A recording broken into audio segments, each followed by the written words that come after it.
बिस्मिल्लाहिर्रहमानिर्रहीम। मेरे पाकिस्तानियों, जब चंगेज़ ख़ान एक शहर फ़तह करता था, कत्लेआम करता था और फिर थोड़े से लोगों को जिनको ज़िंदा छोड़ता था उनको चारों तरफ कहता था कि बताओ दुनिया को कि मैं कितना ज़ालिम और मैंने कितना जुल्म किया और मेरी कितनी दहशत है।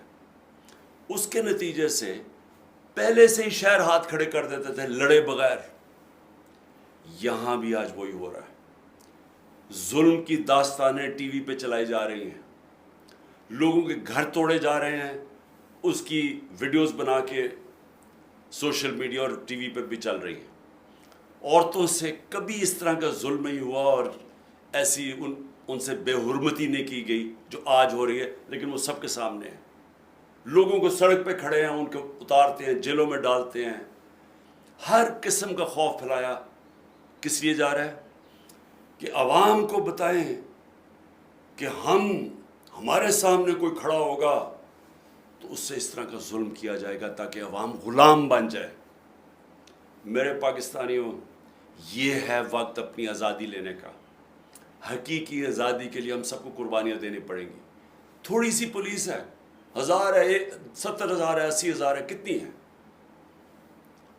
22 करोड़ 23 करोड़ अवाम है। जब अवाम ये फैसला कर ले कि हम ये जुल्म नहीं बर्दाश्त करेंगे, जब वो फैसला कर ले कि हमारा आइन हम इनको नहीं तोड़ने देंगे, ये जो सुप्रीम कोर्ट के ऊपर हमला किया गया आज, हम ये बर्दाश्त नहीं करेंगे। हमें इलेक्शन चाहिए, हमें अपने मुंतखब किए हुए नुमाइंदे चाहिए। हम किन्हीं चोरों के नीचे गुलामी नहीं करेंगे। जिस वक्त अवाम ने फैसला कर लिया, हम आज़ाद हो जाएंगे।